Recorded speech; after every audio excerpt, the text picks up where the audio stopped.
भगवान काल भैरव भगवान शिव का ही एक उग्र रूप है। उन्हें कलयुग के जागृत देवता भी माना जाता है। शिव पुराण में उनकी एवं ब्रह्म हत्या की उत्पत्ति का वृतांत बड़े ही विस्तार से किया गया है। आगे बढ़ने से पहले अगर आप पहली बार हमारा वीडियो देख रहे हैं तो हमारे चैनल को सब्सक्राइब अवश्य करें। हम सनातन धर्म से जुड़े ऐसे रोचक वीडियोस लाते ही रहते हैं। शिव महापुराण के श्री शतरुद्र संहिता अध्याय 8 में भैरव जी की उत्पत्ति का संपूर्ण विवरण हमें मिलता है। इसके अनुसार भगवान शिव के परम रूप भैरव जी ही हैं। एक समय की बात है, ब्रह्मा जी सुमेरु पर्वत पर बैठकर ध्यान में मगन थे। उसी समय देवता उनके पास आए और उन्हें नमस्कार कर उन्होंने ब्रह्मा जी से पूछा कि इस संसार में अविनाशी तत्व क्या है। इस पर ब्रह्मा जी बोले, इस संसार में मुझसे बढ़कर कोई भी नहीं है। मेरे द्वारा ही ये सारा संसार उत्पन्न हुआ है। मैं ही स्वयंभू आज ईश्वर अनादि भोक्ता ब्रह्मा और निरंजन आत्मा हूँ। मेरे कारण ही संसार प्रवृत्त और निवृत्त होता है। ब्रह्मा जी के इन वचनों को सुनकर वहीं बैठे श्री हरि विष्णु को बहुत बुरा लगा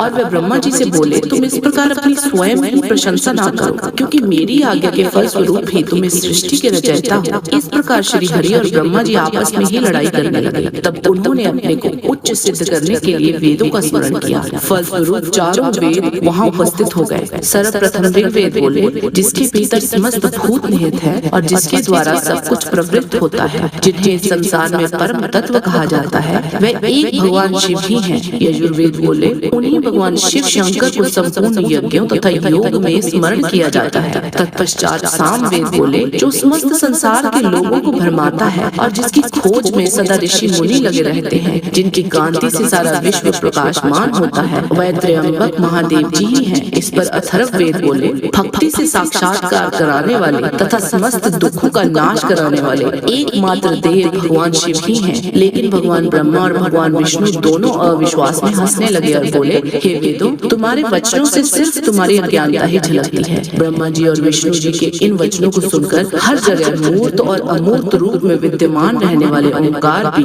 उन दोनों को समझाते हुए वही सब बोले जो वेदों ने पहले ही कहा था। ओंकार की बातें सुनकर भी उनका विवाद थम ही नहीं रहा था। तभी उन दोनों के बीच में एक विशाल ज्योति प्रकट हो गई, जिसका न कोई आरंभ दिखता था और न ही कोई अंत। उस अग्नि की ज्वाला से ब्रह्मा जी का 5वां मुख चलने लगा। उसी समय भगवान शिव वहाँ प्रकट हुए। ब्रह्मा जी शिव जी से बोले, हे पुत्र, तुम मेरी शरण में आ जाओ, मैं तुम्हारी रक्षा करूंगा। तुम मेरे सिर से ही प्रकट हुए हो। ब्रह्मा जी के इस प्रकार के वचनों को सुनकर भगवान शिव को भी क्रोध आ गया। उनके क्रोध से तत्काल ही एक पुरुष उत्पन्न हो गया। उसका नाम भैरव था। भगवान शिव ने उस पुरुष को आदेश देते हुए कहा, हे कालराज, तुम साक्षात काल के समान हो, इसीलिए आज से तुम जगत में काल भैरव के नाम से विख्यात होगे। तुम ब्रह्मा का गर्व नष्ट करो तथा इस संसार का पालन करो। आज से मैं तुम्हें काशीपुरी का आधिपत्य प्रदान करता हूँ। वहाँ के पापियों को दंड देना तुम्हारा ही कार्य होगा। वहाँ के मनुष्यों द्वारा किए गए अच्छे बुरे कर्मों का लेखा चित्रगुप्त स्वयं रखेंगे। भगवान शिव के इस आदेश को काल भैरव ने प्रसन्नता पूर्वक ग्रहण किया।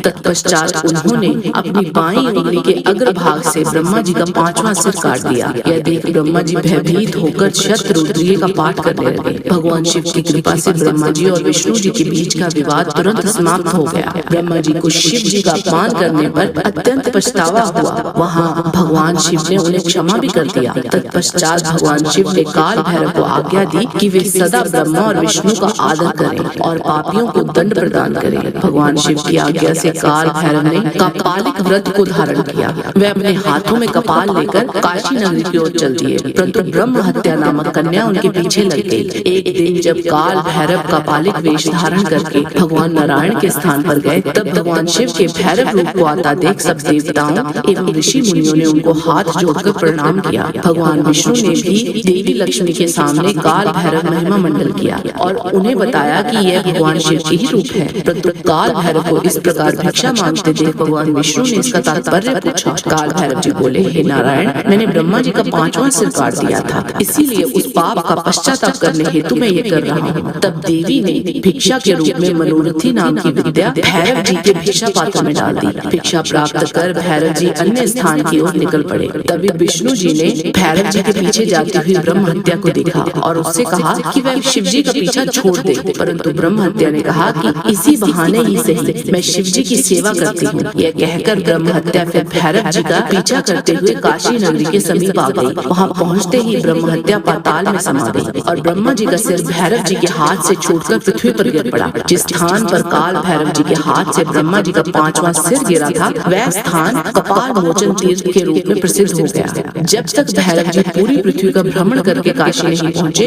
उनके हाथ में ब्रह्मा जी का सिर चिपका रहा और काशी पहुँचते ही वह छूट गया। इसीलिए काशी नगरी को पाप नाशनी माना जाता है। आज के वीडियो में बस इतना ही। जाने से पहले लाइक बटन जरूर दबा दीजिए और वीडियो अच्छा लगा है तो शेयर कीजिए। आपसे फिर मिलते हैं एक नए रोचक वीडियो के साथ। तब तक के लिए आप सबको हमारी शुभकामनाएं। नमस्कार।